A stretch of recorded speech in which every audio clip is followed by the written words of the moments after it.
when you sit down at your desk ready to start your day. Check your email, right? Isn't that what we all do?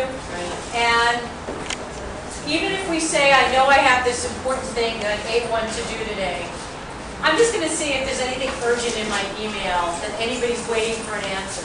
And before we know it, we're reading every new email, we're responding to stuff, we're clicking on that person who requested us to be a friend in Facebook, we're throwing all different links, we're answering, we're doing all sorts of stuff when we told ourselves we were just going to do that, just see if there's any urgent email.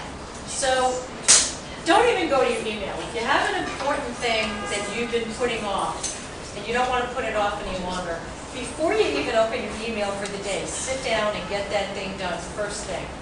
And then when you've done that, give yourself the reward of saying, now I can go read and answer all my email and follow every link that anybody sent me because I've gotten this thing done that I procrastinated. You have a question? Yeah, a big thing on procrastination is that I have a lot of paper in my files.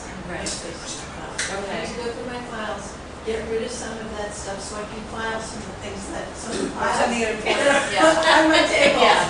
So I procrastinate Right. enormously with this. Okay, and that's because it's a really big task, right? Okay, so the next thing, if you can, that's a perfect segue. You're like my straight man. Does the task in question seem too overwhelming? It goes the answer of how do you eat an elephant? One bite at a time. So if you have an entire file cabinet to clean out, then several file cabinets. Charles, if you look in the bag, you'll find the empty, there it is.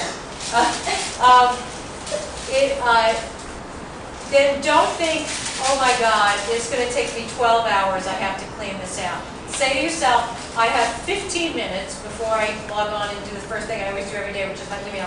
I'm going to take 15 minutes, set a timer if you need to, and clean out the first file. And if the 15 minutes, I still have left to go to the second file, go to the second file. That's done, I've done that for today. Tomorrow, I'm going to do another 15 minutes. So you just do a little bit at a time. Before you know it, if you do 10 or 15 minutes a day, that 12-hour task, is done. So don't think of it as, I have to have all the time in the world to get this task done.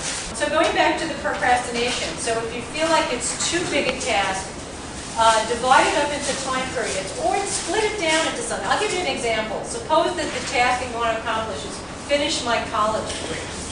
That's a ridiculous task to have as your A1 on your list of things to do tomorrow. But if you break it down into request my transcript, that's a task I can do today. I look on the web at 3 schools I'm interested in. Research what schools are good in my field. Get applications. Each one of these is a very distinct task that be added to a task list and prioritized. So if the task that you're trying to accomplish is too big, break it down into a lot of smaller tasks and then put those on your task list.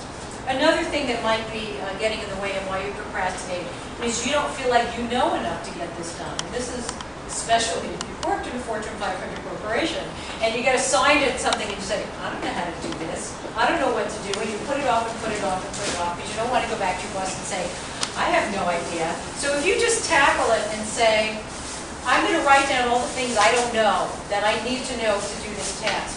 And then your A1 today is call so-and-so to find out the answer to that thing you don't know.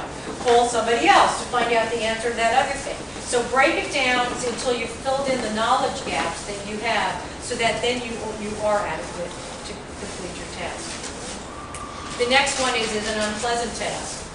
The one I always think of is calling my medical insurance company. And one thing to think about is, so why is that unpleasant? What are the possible scenarios you can encounter? Well, they could put me on hold for a long time. So, all right, I'll do it while I'm at my computer. I'll call them, and then if I'm on hold, I'll put it on the speakerphone, and I can get work done while I'm on hold. Another thing is that when I get on the phone, maybe they'll say, oh, I never received that claim. Okay, so have an extra copy ready and say, where can I fax it to, and then you'll deal with that. What if they say, the claim isn't processed, and you need to get this information and that information?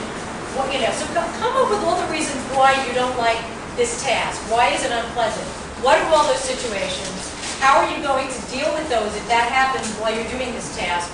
And then you'll go into it completely with your eyes open and you're prepared for any scenario that might happen in the course of doing this task. And then the last one is sometimes you just know deep down you are never going to do this. And this is what you asked about before, Lori, is what if you keep saying, I'm going to add it to, I didn't do it today, I'm going to put it on tomorrow's task list. And I still didn't do it again, I'm going to put it on tomorrow's task list. Eventually, usually it takes me about 2 weeks of what I call arrowing a task. It gets an arrow and it goes on to tomorrow. After about 2 weeks, I say to myself, why is that task always on my task list and it never gets done? Maybe I'm just never going to do it. Maybe this is not the right time for me to do it, so I'll stick it on my calendar for a month from now and I'll reevaluate it then. But sometimes you just have to say to yourself, I'm just never going to do this. And you mark it with an X.